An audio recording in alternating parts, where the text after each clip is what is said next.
From the morning reading, the NASDAQ Composite suffered its worst loss in more than 200 days after having just been sitting at a 52-week high.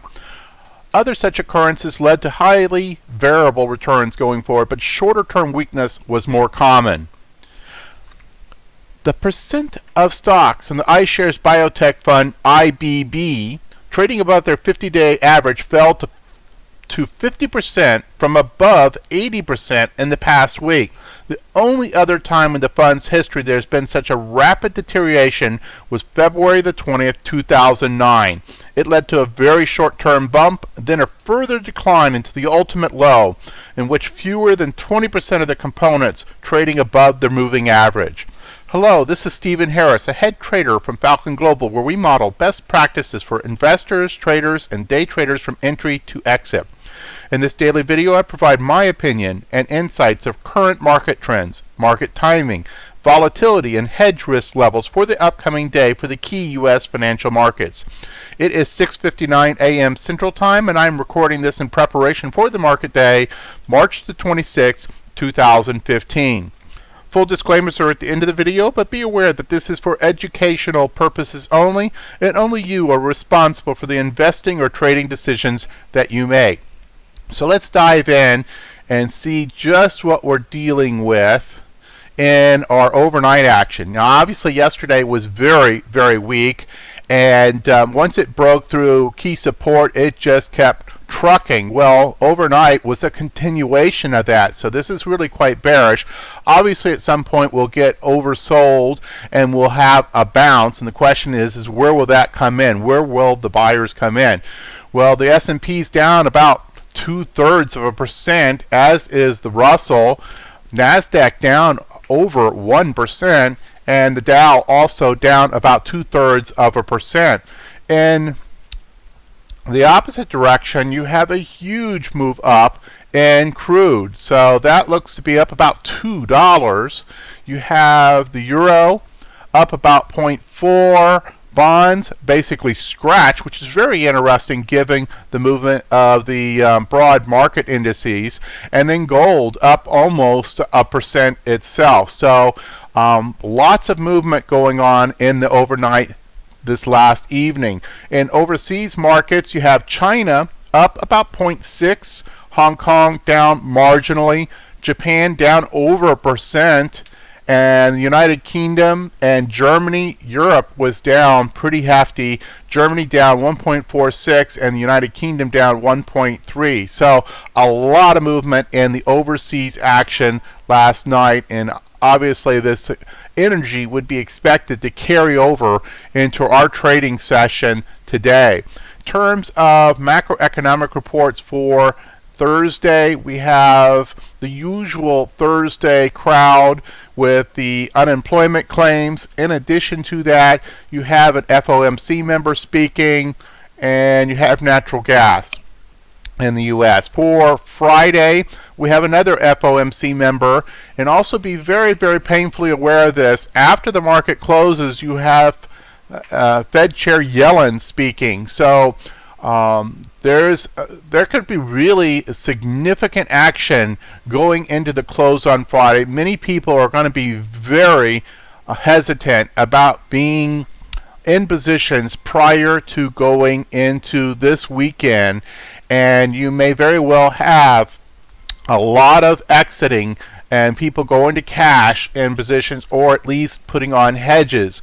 And when you have that kind of situation, it can make for a pretty volatile closing session. So that's definitely on the cards for Friday. You have a GDP number that comes out before the market opens on Friday, and then during market you have University of Michigan. So while macroeconomic reports may have been a bit quiet in many of the days of recent, we definitely have quite a loaded calendar going into the rest of this trading week.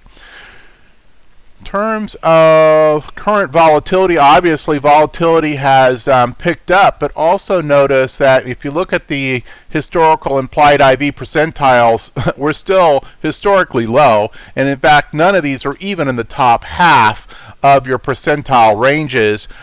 with the Dow being the one that's closest. You actually have the ES and the Russell still in their lower third of the last 52 weeks. So this is still relatively low volatility. Now, in terms of actual movement yesterday, obviously we had some big standard deviation moves. All four broad market indices were at least 2+ standard deviations, and the Russell and the NASDAQ were in excess of 3 standard deviation moves. So very, very large range yesterday. And that certainly said something about the lack of buyers that were willing to come in and support this pricing activity that was going on yesterday. If we take a look at our daily report, we do have changes here today, quite a few. First of all, note gold futures should be approaching rollover. In fact, give me a quick second here. I'll take a look at volume. Let's see, the volume on the J, which is the April contract, is still significantly greater than the M contract, so you should still be trading the old contract, but that will change here in the next couple days or so. So keep an eye on that. In terms of our intermediate term phase opinion, we're still actually in phase 3, looking for higher highs and higher lows. We have not yet established a lower low from the last swing low. It should be said that we have put in not a higher high with this move, and that certainly is a concern. So, you know, we could probably start to call this ranging again. It really depends on what happens here in the next couple days. But clearly the intermediate term is not the cleanest trend at all. In terms of portfolio investor posture, we definitely have a change. The IBD status dropped to a uptrend under pressure. And I want to take a note about this. If you'll look at this right here, this is cut from my web page in which I give all the hyperlinks each day for these market preview videos. But one of the things that's also useful about having this archive is to be able to go back and see where were the changes in the hedge risk levels. And one of the things I noted is that, you know, we go back all the way back into last year, right at Christmas time. But since Christmas, we have only had confirmed uptrend combined with a hedge level 0 opinion for a total of 13 trading days. There was a 3-day period between January 26th and January 28th before that fell apart, and our hedge risk level went back to a 1. And then there was a 2-week period between 217 and 36 in which we had a confirmed uptrend hedge level 0 before that fell apart. And here we go once again with you know, we had never actually made it to 0, so we won't even count this one. We were at 0 plus. We never did allow the hedge risk level to come down because we were seeing a number of warning flags throughout this period that never took us all the way down to 0. But notice here, even if we just look at 0 plus, 1, 2, 3, 4, 5, 1 week worth of 0 plus, and you only had 1, 2, 3 trading days in which you had an IBD investor posture of an uptrend. So, you know, we had uptrend resumes, which is day 1 for confirmed uptrend, day 2, day 3, and then we've lost it. So if you go back now for a 3-month period, you've only had only just 13 days in which it really has been clear sailing for the bulls and being able to initiate new stock, new swing positions, new short-term and intermediate-term positions, and feel like you had a real tailwind behind you, and that the broad market was generally considered to be in a fairly healthy condition. Well, those healthy conditions have only lasted a handful of sessions before they deteriorated. I thought that was of pretty significant note. So certainly we're going to keep an eye on this. We were expecting more volatility in 2015, but one could argue that this is not an intermediate term or long-term bull market when you have so few trading sessions in which your conditions are truly in alignment with such an opinion. GMI index was a 5 out of 6. The active trader market posture has fallen to bearish. Position sizing has also had a change. You had on the portfolio investor position sizing opinion, the buy long side portfolio exposure reduced to 50%. Yesterday that was up to 100%. From a volatility standpoint, that opinion has not changed. VIX is still, and we saw this on the implied percentiles, the VIX is actually still within the range between 12 and 18, so it has not flagged a warning yet. In terms of market timing opinion, obviously we're quite oversold at this point. At some point, we're going to look for a support bounce to come in, and the 1-day and 3-day outlook is actually bullish. Now, yesterday it was slightly bullish, and obviously that was wrong for the short term, but in terms of the 1-day and 3-day today, we're actually even more bullish than we would have been prior to this drop-off yesterday. The market posture, you see, we also have changes here. This has turned net bearish, and the S&P absolutely bearish. The Dow even more bearish. Interesting enough, the Nasdaq is still in a very bullish zone, though obviously had a big-time distribution day yesterday. So technically, while the opinion is called for as new short-term intermediate term is okay for the Nasdaq and Russell, we look primarily at what the S&P is telling us, and that gives us an overall opinion of bearish, in that you would not initiate any new short-term bullish or intermediate term bullish trades in any kind of significant size. So if you're looking for value, if you're looking for very, very speculative kinds of entry signals, that's one thing. But in terms of what you're doing with your core portfolio and what you're doing with your intermediate term trades, in which you commonly set up your swing trades and these kinds of things, it's a really poor environment for those kinds of trades. It really is just speculative to be able to take a new bullish trade at this point. And indeed, our hedge warning status has gone up a level to level 1, which is our yellow light, basically hitting the brakes on the car in front of you, and you've got to now be much more cautious in terms of your own acceleration. You see also from the various measures that go into this opinion, the volatility base, we've had a market in decline warning flash, we've had a sharp increase warning flash. Look at the distribution days here. Remember, that was one of the things that we were worried about when we had like S&P and Nasdaq at 5. Well, we now have counts of 6 and 7. Very much a warning that things are not healthy and all go for the bulls. VIX phase obviously is increasing. The trend we spoke about a few moments ago, but we've had that lower low. We needed a higher high, and we have failed that miserably thus far.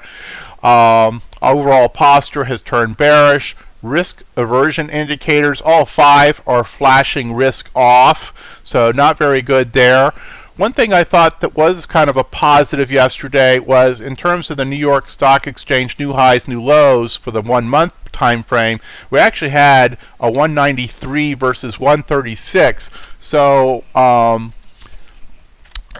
this activity was, to put that in context, was within the range. So we basically came from near the tops of the range down significantly, while at the same time not actually setting new lows for most of the New York Stock Exchange components. So that's something to kind of keep in mind here. Now, that certainly doesn't make us feel very good in terms of initiating new bullish positions, but it does say something about just how bearish was this. While big standard deviation moves like 3 do not happen very often, such as what they did in the NASDAQ and Russell yesterday, this is still yet to do a significant damage to the long-term and intermediate-term trends. They are still actually intact, though that could change very soon, and we're at heightened, or we call it yellow, brake light sensitive kind of stance.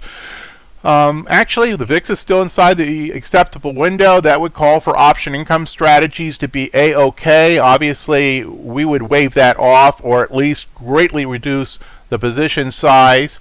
In terms of covered call strategies, we are not calling for initiation of new positions at this time, but when you do put on new positions, you can see why we have been calling for an equal distribution between in the money and out of the money strikes. So that definitely would continue to be the call.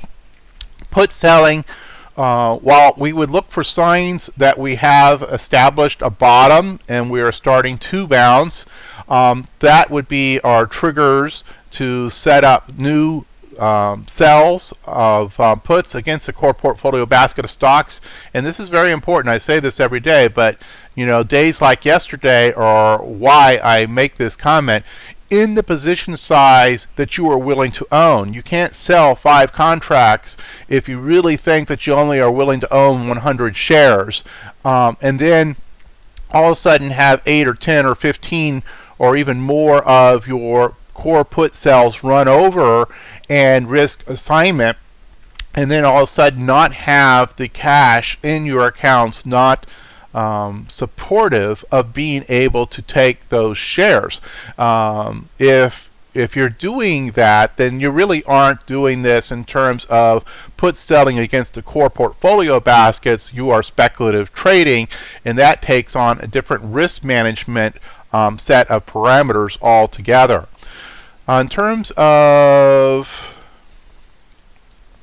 other aspects that were updated for today, and I know this session has gone a bit longer, obviously a lot has happened here in the last 24 hours. Our sector market posture, you see short term and intermediate term, much more red here. This is very ugly. A lot of damage was done to the sector market postures across the scope yesterday. Do note the ones that have held up the best: retail, healthcare, consumer discretionary. We continue to focus on those 3 sectors. And then, of course, the only sector that was positive yesterday was energy, and everybody else falling off pretty significantly from there. So as always, if you appreciate what it is that we are doing and providing for you, we greatly appreciate you in return investing in us and liking us on the YouTube channel or your other social media platforms. And of course, emails and other questions may go to support@falconglobaltraders.com. Disclaimers as always, just hit the pause button, and if you need more time to read this, and then we will see you back here tomorrow, and we greatly appreciate you each and every trading day in the Falcon Global Trading community.